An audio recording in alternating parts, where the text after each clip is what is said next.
E aí, tudo bem? Boas-vindas a mais uma análise aqui com a gente. Hoje vamos explorar uma fronteira simplesmente fascinante da ciência dos materiais que, olha, promete revolucionar de verdade o armazenamento de energia. A gente vai falar dos MXNs aplicados em supercapacitores. Pensa bem, a nossa tecnologia de hoje exige que a gente guarde energia de um jeito cada vez mais rápido, eficiente e, claro, sustentável, né? E é bem aí que essa classe inovadora de nanomateriais entra para mudar o jogo. Então, bora mergulhar nisso e entender como essa mágica toda funciona. Para guiar o nosso bate-papo de hoje, a gente vai passar por esses pontos aqui. Primeiro, o desafio do armazenamento. Depois, a gente entende o que são os MXNs. Em seguida, a engenharia da síntese. Pulamos para desempenho e supercapacitores e, para fechar, o futuro da energia. Bom, começando pela nossa primeira sessão, o desafio do armazenamento.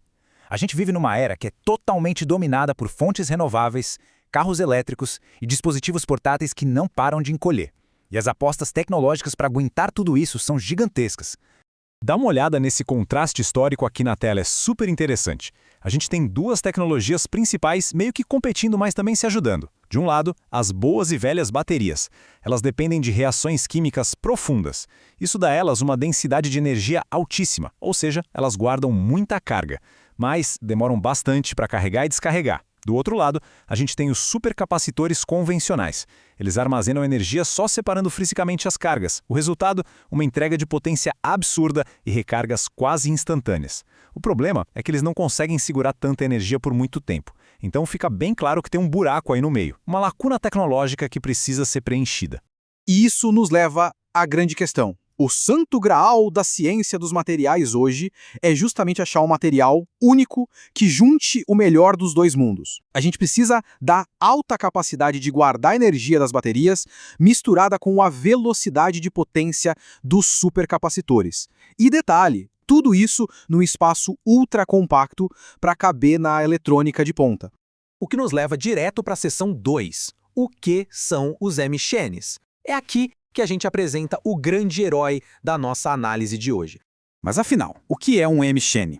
Basicamente, é uma classe incrível de nanomateriais bidimensionais. Eu sei, essa fórmula química aí parece meio intimidadora no começo, mas ela é a chave de tudo. O M ali é um metal de transição, tipo titânio ou vanádio. O X pode ser carbono ou nitrogênio, e aquele TX no finalzinho representa as terminações superficiais que a gente coloca na hora de fabricar. A sacada genial aqui é que essa fórmula te deixa criar uma biblioteca literalmente gigantesca de variações. E todas elas têm essa estrutura lamelar, sabe? Como se fossem várias folhas incrivelmente finas empilhadas umas sobre as outras.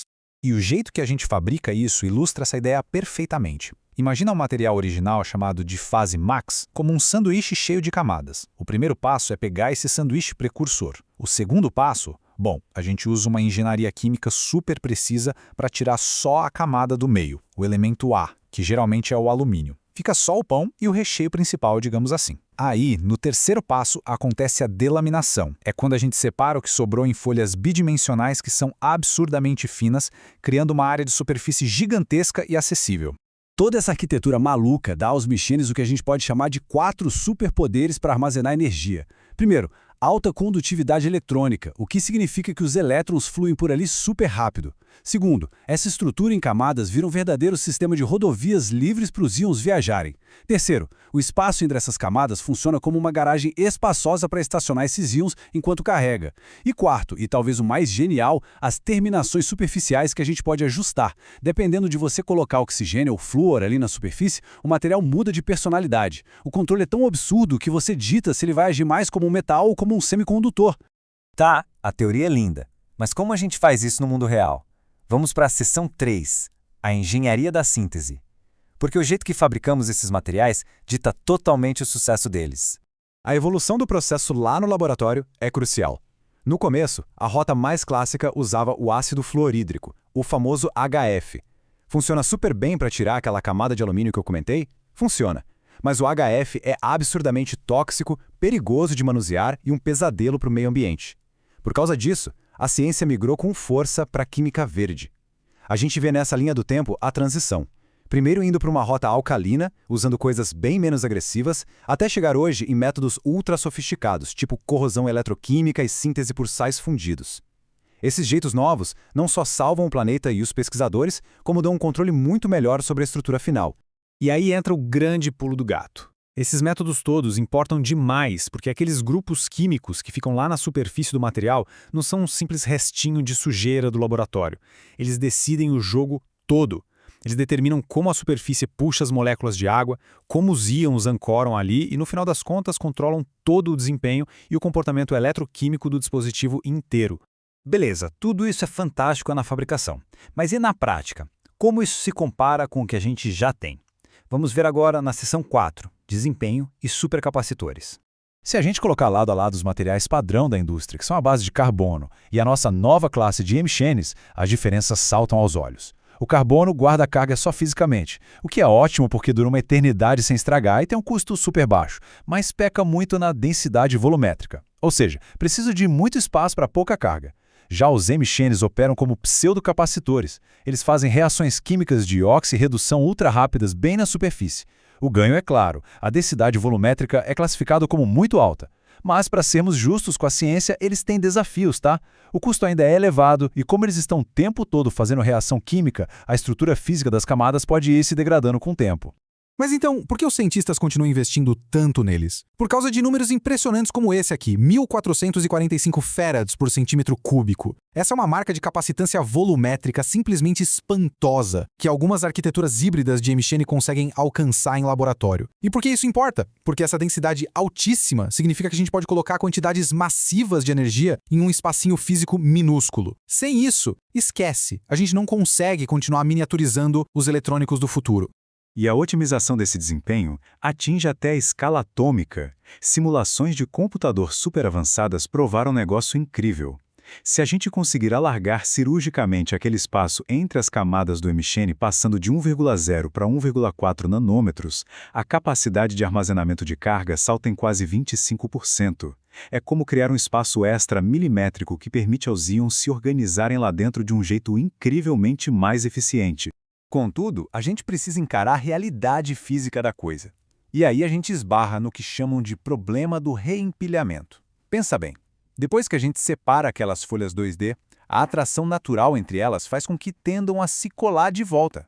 Elas formam blocos e se fecham, igualzinho às páginas de um livro velho. Quando isso acontece, os canais bloqueiam e os íons simplesmente não conseguem entrar, o que derruba a nossa eficiência lá para o chão.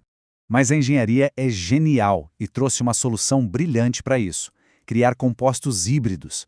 Para manter essas rodovias iônicas escancaradas, os cientistas literalmente misturam nanotubos de carbono ou grafeno no meio das folhas de emichene. Esses materiais menores funcionam como calços, atuando como espaçadores físicos que impedem as camadas de colarem de novo. Assim, as vias ficam livres e todo o potencial da estrutura permanece pronto para uso. Vendo todos esses truques e avanços absurdos, a gente chega na nossa última sessão, a sessão 5, o futuro da energia. Onde isso tudo vai parar e quais são as barreiras finais?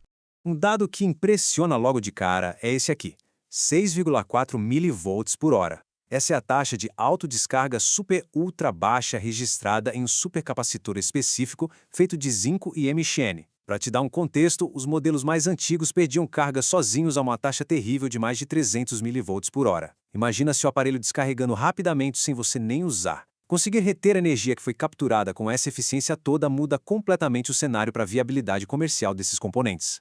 E esse mesmo dispositivo de zinco que eu acabei de citar traz uma revolução adicional. Olha só, ele é um supercapacitor biodegradável. Além de conseguir segurar mais de 82% da capacidade dele depois de 1000 ciclos inteiros de uso, ele simplesmente se desmancha por completo numa solução que simula fluidos biológicos, em apenas 8 dias. A gente está falando de um salto monumental para os eletrônicos transitórios. Imagina só, fontes de energia sustentáveis que podem alimentar um sensor médico ou ambiental e depois simplesmente desaparecem, derretem, sem deixar nenhum resíduo tóxico para trás. É incrível!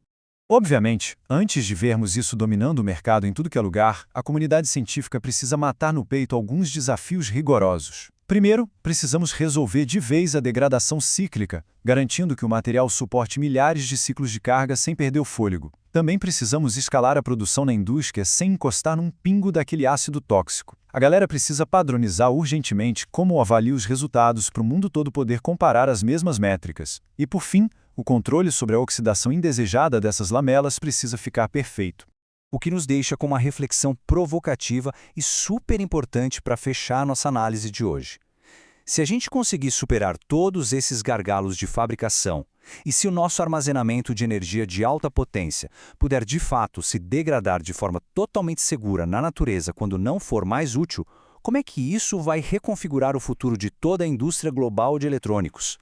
Vale muito a pena refletir sobre as portas que isso abre para a medicina, para o monitoramento da natureza e, claro, para o fim das montanhas de lixo eletrônico. Esse futuro movido a M-Chains é, sem sombra de dúvida, fascinante. Muito obrigado por acompanhar essa nossa exploração até aqui. Um abraço e até a próxima análise.